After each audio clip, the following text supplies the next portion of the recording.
नमस्कार साथियों, कक्षा 6 इतिहास का अध्याय नंबर 5। क्या बताती हमें किताबें और कब्र? क्या बताती किताबें और कब्रें? तो देखते हैं। दुनिया के प्राचीनतम ग्रंथों में एक। तो शायद तुमने वेदों के बारे में सुना होगा। तो वेदों के बारे में सुना होगा। वेद कितने हैं? 4 है। तो वेद है 4। ऋग्वेद, सामवेद, यजुर्वेद तथा अथर्ववेद। सबसे पुराना वेद है ऋग्वेद। सबसे पुराना वेद है जो ऋग्वेद है, और जिसकी रचना लगभग 3500 साल पहले हुई थी। इसकी रचना है ऋग्वेद की, जो 3500 साल पहले हुई थी। और ऋग्वेद में 1000 से ज़्यादा प्रार्थनाएं हैं। 1000 से ज़्यादा क्या है? प्रार्थना है। और जिन्हें सूक्त कहा गया है। जिन्हें क्या कहा गया है? सूक्त कहा गया है। सूक्त का मतलब है अच्छी तरह से बोला गया। सूक्त का मतलब है अच्छी तरह से बोला गया। ये विभिन्न देवी देवताओं की स्तुति में रचे गए हैं। विभिन्न देवी देवताओं की स्तुति में रचे गए हैं। और इनमें से 3 देवता बहुत महत्वपूर्ण है। 3 देवता बहुत ही महत्वपूर्ण है। तो कौन कौन से 3 देवता? अग्नि, इंद्र और सोम। अग्नि, इंद्र और सोम। तो अग्नि आग के देवता है। अग्नि है जो आग के देवता है। इंद्र है जो युद्ध के देवता है। और सोम है एक पौधा है जिसे हमें एक खास पेय बनाया जाता था।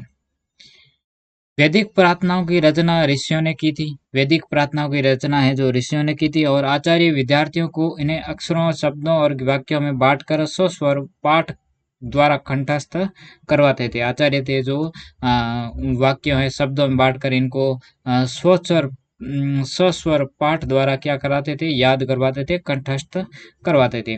अधिकांश सूक्तों के रचयिता है जो सीखने और सिखाने वाले पुरुष थे। और कुछ प्रार्थनाओं की रचना महिलाओं ने भी की थी। ऋग्वेद की भाषा प्राक संस्कृत या वैदिक संस्कृत कहलाती है। ऋग्वेद की भाषा है जो प्राक संस्कृत या वैदिक संस्कृत कहलाती है। तुम स्कूल में जो संस्कृत पढ़ती हो, इससे ये भाषा थोड़ी क्या है? अलग है, भिन्न है।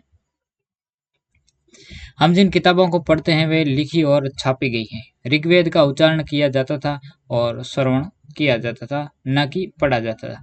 अब अपन जो किताब पढ़ रहे हैं वो क्या है? लिखी और छापी गई है। लेकिन ऋग्वेद है जो इनका उच्चारण किया जाता था और श्रवण यानी उच्चारण करके सामने वाला क्या करता था? सुनता था, और न कि पढ़ा जाता था। रचना के कई सदियों बाद इसे पहली बार लिखा गया। इसे छापने का काम तो मुश्किल से 200 साल पहले हुआ है। इनका जो छापने का काम है वो क्या है? मुश्किल से 200 साल पहले हुआ है। अब है अगला, इतिहासकार ऋग्वेद का अध्ययन कैसे करते हैं? इतिहासकार है जो ऋग्वेद का अध्ययन है वो कैसे करते हैं? तो इतिहासकार पुरातत्ववेताओं की तरह ही अतीत के बारे में जानकारी इकट्ठी करते हैं, लेकिन भौतिक अवशेषों के अलावा वे लिखित स्रोतों का भी अध्ययन करते हैं। चलो देखते हैं कि वे ऋग्वेद का अध्ययन कैसे करते हैं। तो इतिहासकार है वो ऋग्वेदों का अध्ययन कैसे करते हैं, तो देखते हैं। ऋग्वेद के कुछ है जो सूक्त वार्तालाप के रूप में है। कुछ सूक्त है जो वार्तालाप के रूप में है। और विश्वामित्र नामक ऋषि और देवियों के रूप में पूजित 2 नदियां, व्यास और शतरुज, के बीच ये संवाद एक ऐसे ही सूक्त का अंश है। मवेशी, घोड़े और रथ। मवेशी, घोड़े और रथ। ऋग्वेद में मवेशियों, बच्चों, खासकर पुत्रों और घोड़ों की प्राप्ति के लिए अनेक प्रार्थनाएं हैं। किसकी? मवेशियों, बच्चों और घोड़ों की प्राप्ति के लिए प्रार्थना है। घोड़ों को लड़ाई में रथ खींचने के काम में लिया जाता था। घोड़ों को है जो लड़ाई के अंदर रथ खींचने के लिए काम में लिया जाता था। इन लड़ाइयों में मवेशी जीत कर लाए जाते थे। लड़ाई करके क्या जीत कर लाए जाते थे? मवेशी। लड़ाइयाँ वैसे जमीन के लिए भी लड़ी जाती थी। जमीन के लिए भी लड़ाइयाँ होती थी, जहाँ अच्छे चारागाह हो या जहाँ पर जो जैसी जल्दी तैयार हो जाने वाली फसलों को उपजाया जा सकता हो। कुछ लड़ाइयाँ पानी के स्रोतों और लोगों को बंदी बनाने के लिए भी लड़ी जाती थी। तो कुछ लड़ाई है जो जमीनों के लिए, कुछ लड़ाई है जो चारागाह हो, जैसे जो जैसी जल्दी तैयार होने वाली फसल की जगह हो। और कुछ जो लड़ाई है वो पानी और स्रोतों और लोगों को बंदी बनाने के लिए भी लड़ी जाती थी। युद्ध में जीते गए धन का कुछ भाग सरदार रख लेते थे, और कुछ भाग है वो पुरोहितों को दिया जाता था।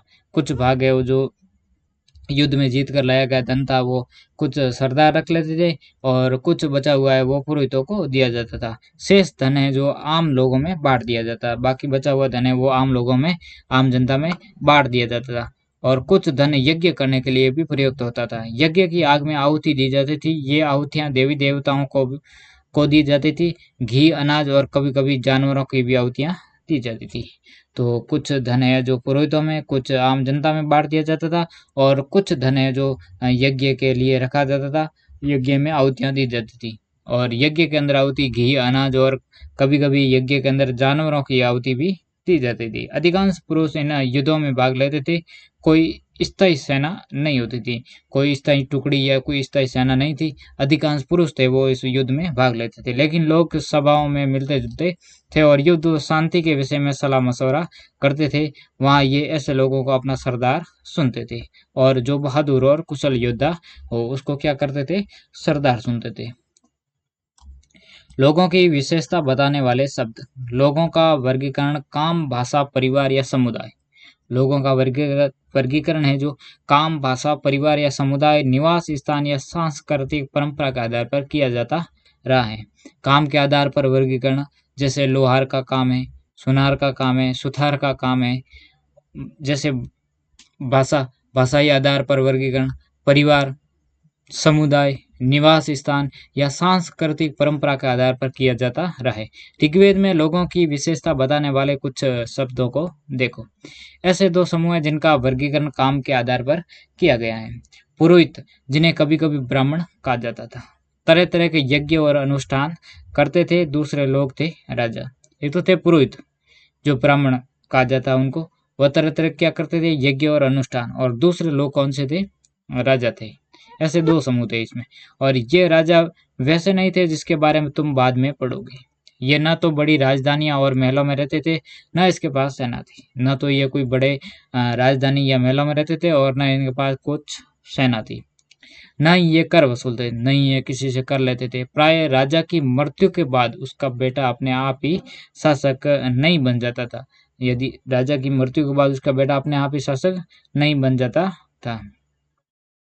जनता या पूरे समुदाय के लिए दो शब्दों का इस्तेमाल होता था। एक था जन, जिसका प्रयोग हिंदी व अन्य भाषाओं में आज भी होता है। दूसरा था विष, जिससे वैश्य शब्द निकला। इस विषय पर तुम अध्याय 6 में विस्तार से पढ़ोगे। ऋग्वेद में विष और जनों के नाम मिलते हैं, इसीलिए हमें पुरुजन या विष, भरतजन या विष, यदुजन या विष जैसे कई उल्लेख मिलते हैं। जिन लोगों ने इन प्रार्थनाओं की रचना की वे कभी-कभी खुद को आर्य कहते थे। जिन लोगों ने प्रार्थनाओं की रचना की वो खुद को कभी-कभी क्या कहते थे? आर्य कहते थे। तथा अपने विरोधियों को दास या दस्यु कहते थे। अपने जो विरोधी थे उनको दास या दस्यु कहा जाता था। दस्यु वे लोग थे जो यज्ञ नहीं करते थे। दस्यु वे लोग थे जो यज्ञ नहीं करते थे और शायद दूसरी भाषा बोलते थे। बाद के समय में दास शब्द का मतलब गुलाम हो गया। दूसरे समय में दास का जो दास शब्द का अर्थ या मतलब है वो गुलाम हो गया। दास वे स्त्री और पुरुष होते थे जिन्हें युद्ध में बंदी बनाया जाता था और उन्हें उनके मालिक की जायदाद माना जाता था। जो भी काम मालिक चाहते थे उन्हें वह सब करना पड़ता था। जिस युग में उपमहाद्वीप के उत्तर पश्चिम में ऋग्वेद की रचना हो रही थी उसी समय दूसरी जगहों पर एक अलग तरह का विकास हो रहा था। देखो वहाँ क्या हो रहा था। देखते हैं खामोश प्रहरी कहानियां महापाषाणों की। कहानी है जो महापाषाणों की, खामोश प्रहरी कहानी महापाषाणों की। ये शिलाखंड महापाषाण, महा यानी बड़ा, पाषाण है पत्थर, बड़ा पत्थर नाम से जाने जाते हैं। ये पत्थर दफन करने के जगह पर लोगों द्वारा बड़े करीने से लगाए गए थे। महापाषाण कब्रें बनाने की प्रथा लगभग 3000 साल पहले शुरू हुई। कब्र के ऊपर पत्थर लगाते हैं ना वो। ये प्रथा दक्षिण भारत, उत्तर पूर्वी भारत और कश्मीर में प्रचलित थी।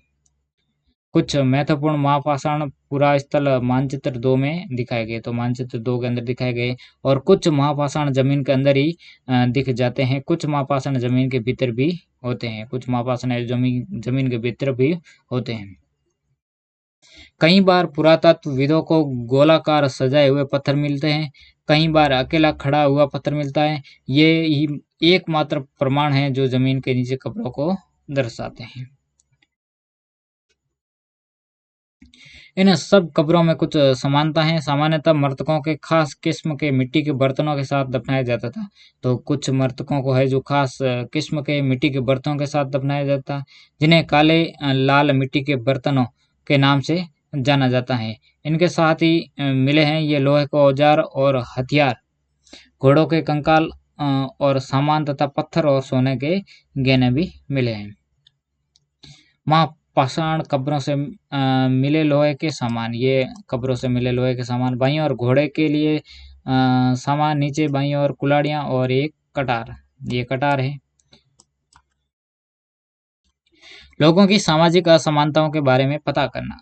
लोगों की सामाजिक असमानता, समाज में असमानता। पुरातत्व ये मानते हैं कि कंकाल के साथ पाई गई चीजें मरे हुए व्यक्ति की ही रही होगी। कभी कभी एक कब्र की तुलना में दूसरी कब्र में ज्यादा चीजें मिलती हैं।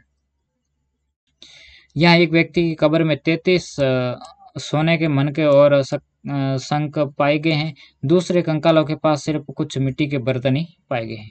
तो एक कब्र के अंदर 33 सोने के मनके और शंख पाए गए और दूसरे कंकाल के पास क्या मिले? मिट्टी के बर्तन। ये दफनाए गए लोगों की सामाजिक स्तरीय भिन्नता को दर्शाता है, यानी समाज के स्तर पर कुछ ऊंची जाति का होगा या फिर नीची जाति का होगा, ये भिन्नता पाई जाती होंगी। कुछ लोग अमीर थे तो कुछ गरीब लोग हैं जो गरीब, और कुछ लोग सरदार तो कुछ दूसरे अनुयायी। क्या कुछ कब्रगाहें खास परिवारों के लिए थी? कभी कभी महापाषाणों में एक से अधिक कंकाल मिले हैं। वे ये दर्शाते हैं कि शायद एक ही परिवार के लोगों को एक ही स्थान पर अलग अलग समय पर दफनाया गया था।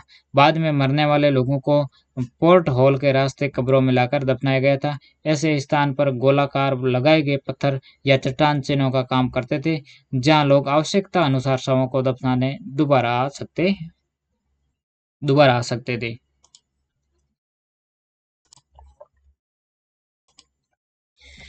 इनाम गांव के एक विशिष्ट व्यक्ति की कब्र। इनाम गांव के एक विशिष्ट व्यक्ति की कब्र इनाम गांव की ये भीमा की सहायक नदी घोड़ के किनारे एक जगह है। भीमा की सहायक नदी घोड़ है, उसके किनारे एक जगह है।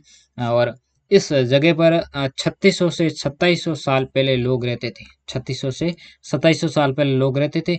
और यहाँ वयस्क लोगों को प्राय गड्ढे में सीधा लिटा कर दफनाया जाता था। उनका सिर उत्तर की ओर होता था, सिर है जो उत्तर की ओर होता था, और कई बार उन्हें घर के अंदर ही दफनाया जाता, कई बार घर के अंदर भी दफना देते थे। ऐसे बर्तन जिसमें शायद खाना और पानी हो, दफनाए गए शवों के पास रख दिए जाते थे। खाना और पानी हो, वो शवों के पास में बर्तन रख दिए जाते थे। एक आदमी को 5 कमरों वाले मकान के आंगन में और 4 पैरों वाले मिट्टी के एक बड़े से संदूक में दफनाया गया था। बस्ती के बीच बीच में बचा ये घर गांव के सबसे बड़े घरों में एक था। इस घर में एक अनाज का गोदाम भी था और सबके पैर मुड़े हुए थे। सबके पैर है जो क्या है, मुड़े हुए थे। इनाम गांव के लोगों के काम धंधे। इनाम गांव के लोगों के काम धंधे। तो इनाम गांव में पुरातत्वविदों को गेहूं, जौ, चावल, दाल, बाजरा, मटर और तिल के बीज मिले हैं। किसके बीज मिले हैं? गेहूं, जौ, चावल, दाल, बाजरा, मटर और तिल के। और कई जानवरों की हड्डियां भी मिली हैं।